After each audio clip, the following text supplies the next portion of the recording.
बिस्मिल्लाहिर्रहमानिर्रहीम, अस्सलाम वालेकुम। मैं हूं एहसान अब्बास और आप देख रहे हैं हमारा यूट्यूब चैनल एनालिसिस पॉइंट। क्या वाकई ये वही मगरिब है जिसे हम तरक्की, तहजीब और इंसानी हुकूक का अलमबरदार समझते हैं? क्या ये वही महज़ब दुनिया है जो हमें सुबह शाम औरतों के हुकूक, बच्चों के तहफ़्फ़ुज़ और कानून की हुक्मरानी का भाषण देती है? गुज़िश्ता चंद दिनों से जेफरी एप्स्टीन की खुफिया फाइल्स ने जो तूफ़ान बर्पा किया है, इसने मगरिब के इस चमकते हुए बुत के अंदर छुपे ताफुन को पूरी दुनिया के सामने नंगा कर दिया है। ये सिर्फ कागज़ के चंद टुकड़े नहीं हैं, ये इस जदीद और नाम नहाद लिबरल निज़ाम का वो भयानक नोहा है जिस पर इंसानियत शर्मा गई है। असल किस्सा क्या है? ये एप्स्टीन फाइल्स दरअसल अदालती दस्तावेज़ात का वो पुलंदा है जो अमरीकी फाइनेंसर और जिनसी दरिंदे जेफरी एप्स्टीन और उसकी गर्लफ्रेंड गैलेन मैक्सवेल के गिर्द घूमती हैं। ये वो नाम है जिन्होंने एक अमरीकी जजीरे लिटिल सेंट जेम्स को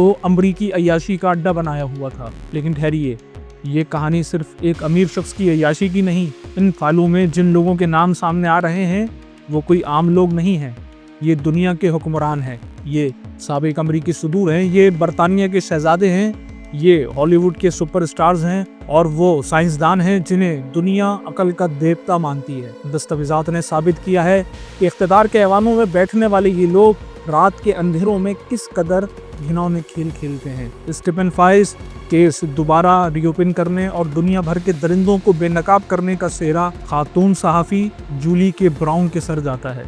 जब FBI तहकीकात में 30 से ज़ायद बच्चियों के जिनसी इस्तेसाल का केस सामने आया, शवाहिद मिले तो जेफरी एप्स्टीन को 18 माह की सज़ा मिली, जिसमें 5 महीने की सज़ा माफ़ कर दी गई और बाकी के दिन ही आज़ाद होता, जबकि सोने के लिए जेल आता था। इसे 22 जुलाई सन 2009 को अमरीकी अदालत इंसाफ ने रिहा कर दिया। जिस सरकारी वकील ने एप्स्टीन को रिहाई दिलवाई, उसे ट्रंप में सन 2017 में वजीर मेहनत तैनात कर दिया। उसी वक्त इस बहादुर खातून ने इस केस पर काम शुरू कर दिया। साल 2017 और 18 में जूली के ब्राउन ने एप्स्टीन के शिकार की हुई लड़कियों की तलाश शुरू की। तकरीबन 1 साल की मेहनत के बाद खातून ने अपना तहकीकाती मरासला इंसाफ की पामाली 3 हिस्सों में मियामी हेराल्ड अखबार में शाया कर दिया। तकरीबन 8 महीने बाद इस सफाक मुलजिम जेफरी एप्स्टीन को दोबारा गिरफ्तार किया गया। इन तहकीकात में 80 बच्चियों को तलाश किया गया और सबूत दिया गया कि जेफरी एप्स्टीन नेटवर्क ने इनका जिनसी इस्तेसाल किया है। 8 खवातीन ने इंटरव्यूज दिए, जबकि 4 खवातीन ने टीवी के सामने अपना बयान दिया। अक्सर लड़कियों की उम्रें 13 से 14 बरस की थीं। दुनिया भर के सियासी असर और रसूख रखने वाले अफराद और अरबपति सरमायाकारों को जेफरी एप्स्टीन ये बच्चियां पेश करता और उनकी वीडियोस और तस्वीर महफूज रखता और ये आगे इस्राएली इंटेलिजेंस को फराहम करता, जो उन्हें ब्लैकमेल करने के लिए इस्तेमाल करते। अमेरिकी न्यूज़ वेबसाइट पालस्टाइन क्रॉनिकल ने FBI तहकीकात का हवाला देते हुए लिखा है कि जेफरी एप्स्टीन एक इस्राएली जासूस था जिसे साबिक इस्राएली वज़ीर आज़म एहूद बाराक के ज़ेरे साया ट्रेनिंग दी गई और कई बार इस्राएली वज़ीर आज़म उससे मिलने आए थे। सहाफ़ी व्हाइटनी वेब के मुताबिक एप्स्टीन का नेटवर्क एक इंटेलिजेंस ऑपरेशन था।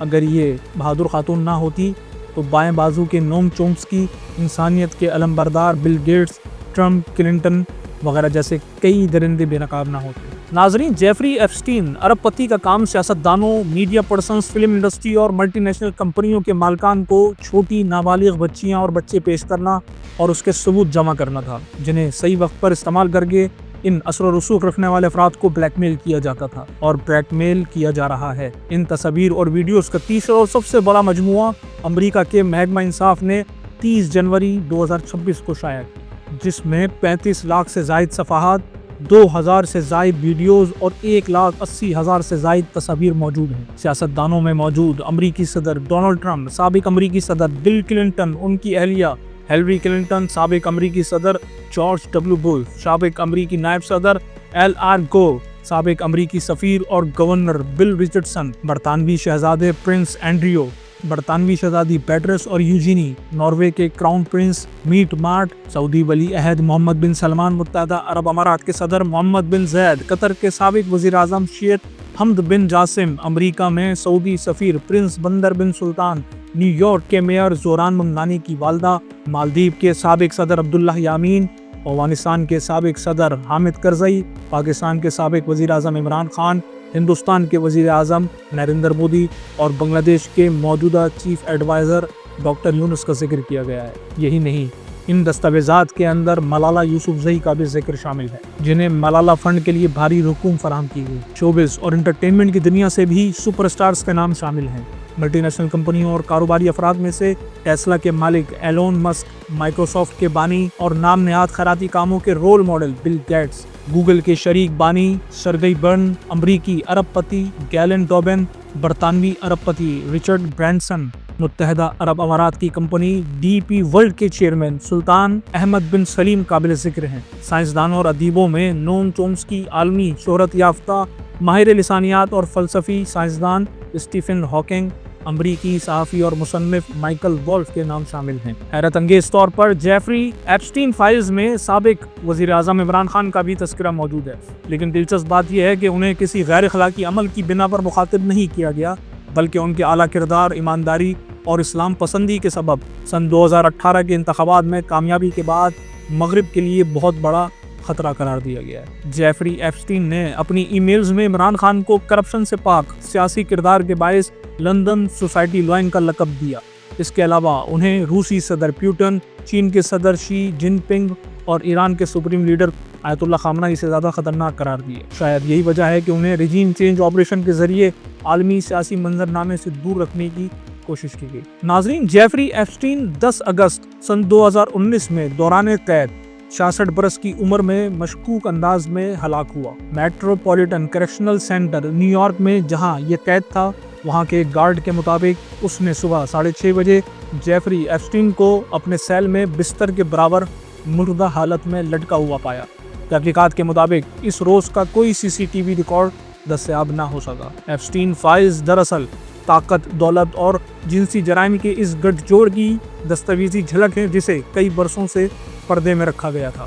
جیفری ایپسٹین کوئی معمولی مجرم نہ تھا، وہ ایک نظام تھا، ایسا نظام جس میں طاقتور نام، خفیہ میل جول، نجی پروازیں، بند دروازے اور خاموشی کے سودے شامل تھے۔ آج جب عدالتوں اور تفتیشی عمل کے ذریعے کچھ فائلز، رابطہ فہرستیں اور دستاویزات سامنے آئیں تو سوال صرف یہ نہیں کہ کن کے نام آئے ہیں، اصل سوال یہ ہے کہ برسوں تک یہ سب کیسے چلتا رہا۔ اب ذرا اس تصویر کا دوسرا رخ دیکھیے اور مغربی منافقت کو داد دیجیے۔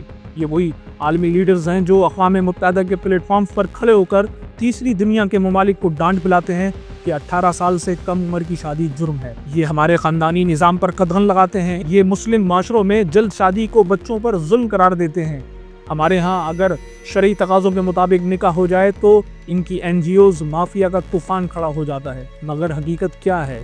حقیقت یہ ہے کہ انہی لوگوں نے اپنی ہوس کی تسکین کے لیے 18 سال تو دور کی بات، نابالغ بچیوں کو ایک جزیرے پر قید کر کے ان کے ساتھ وہ حیوانی سلوک کیا جس کا تصور بھی ایک شریف انسان کے لیے محال ہے۔ بات صرف جنسی بیرا روی تک محدود نہیں، دانشوروں کا ایک بڑا طبقہ اسے محض عیاشی نہیں بلکہ عالمی بلیک میلنگ کا ایک بہت بڑا جال یعنی ہنی ٹریپ قرار دے رہا ہے۔ ذرا سوچئے، دنیا کے طاقتور ترین لوگ ایک ایسی جگہ جاتے ہیں جہاں خفیہ کیمرے نصب ہیں، وہاں ان کی نازیبا حرکات ریکارڈ کی جاتی ہیں، پھر یہ ویڈیوز اور تصاویر ان لیڈرز کو کنٹرول کرنے کے لیے استعمال ہوتی ہیں۔ کیا یہ حیرت کی بات نہیں کہ دنیا کے بڑے بڑے فیصلے، جنگیں شاید انہی بلیک میلنگ ٹیپس کے زیر اثر بنتی رہی ہیں؟ اسرائیل کی خفیہ ایجنسی موساد کا نام بھی اس نیٹ ورک کے ساتھ لیا جا رہا ہے۔ یہ ایک ایسا مکڑی کا جال ہے جس میں پوری دنیا کی اشرافیہ پھنسی ہوئی ہے۔ یہ لوگ عوام کے حکمران نہیں بلکہ اپنی کمزوریوں کے غلام ہیں۔ کیا اب بھی ہمارے دیسی لبرلز مغرب کی اس روشن خیالی پر فخر کریں گے؟ کیا اب بھی ہم ان کی تہذیب کو اپنے لیے مشعل راہ سمجھیں گے؟ ایپسٹین کی کہانی نے ثابت کر دیا کہ جہاں خدا کا خوف اور آخرت کی جواب دہی کا احساس نہ ہو، وہاں انسان کتنا ہی پڑھ لکھ جائے، کتنا ہی امیر ہو جائے، وہ اندر سے ایک درندہ ہی رہتا ہے۔ امید ہے ہماری یہ ویڈیو آپ کی معلومات میں اضافے کا باعث بنی ہوگی۔ ویڈیو کو زیادہ سے زیادہ شیئر کریں، چینل کو سبسکرائب کریں تاکہ ہمارا اور آپ کا یہ تعلق مزید مضبوطی سے قائم رہے۔ اب تک کے لیے اتنا ہی، ملتے ہیں اگلی ویڈیو میں۔ اللہ حافظ۔